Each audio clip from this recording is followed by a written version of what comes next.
Forum Jeunesse, c'est 25 jeunes élus qui représentent des organismes jeunesse de l'île de Montréal, de différents secteurs d'activité.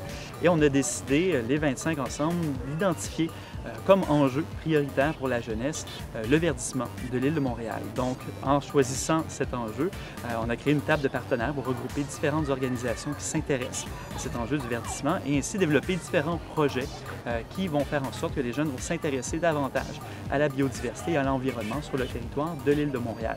Et aujourd'hui, on est à l'activité du BioBlitz au parc Angrignon et on permet ici à des jeunes de venir faire un inventaire, de voir qu'est-ce qu'il existe comme biodiversité ici au parc Angrignon, s'intéresser à cette biodiversité, démontrer qu'il y a des possibilités aussi, éventuellement s'ils le souhaitent, d'avoir un cheminement de carrière même dans ce domaine-là et de rencontrer différents organismes qui s'intéressent à ça. Donc, il y en a plusieurs qui sont ici présents aujourd'hui, qui vont venir expliquer aux jeunes ce qu'on retrouve dans la nature ici à Montréal. Montréal, ce n'est pas juste une ville, c'est aussi une île, c'est aussi des parcs nature et c'est aussi de différentes espèces animales, végétales.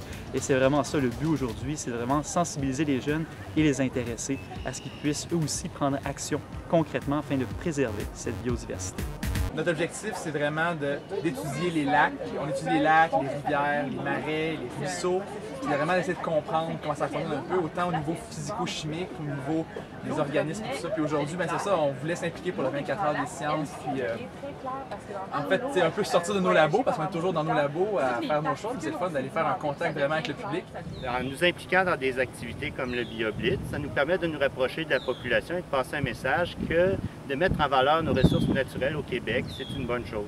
C'est qu'on a plusieurs problématiques qui sont différentes, mais qui interpellent quand même le ministère. On va retrouver de la faune, on a aussi l'aspect végétal, on peut avoir aussi des espèces envahissantes ou exotiques. Puis il y a aussi l'interaction avec la population qui souvent connaît mal les ressources naturelles et a des réticences ou des peurs.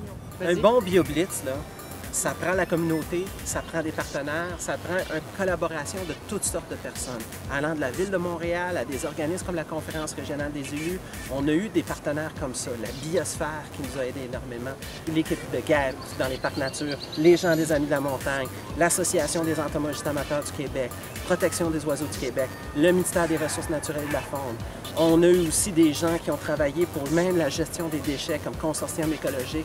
Il y a eu toutes sortes de partenaires. Le Grill, tous ces gens-là ont tous collaboré pour rendre l'activité intéressante pour la communauté. Qu'est-ce qui vous a le plus surpris aujourd'hui? Les grosses écrevisses qui ressemblaient à des homards.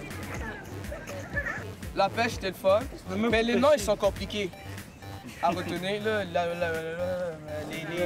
la couleur, maintenant, c'était moins compliqué.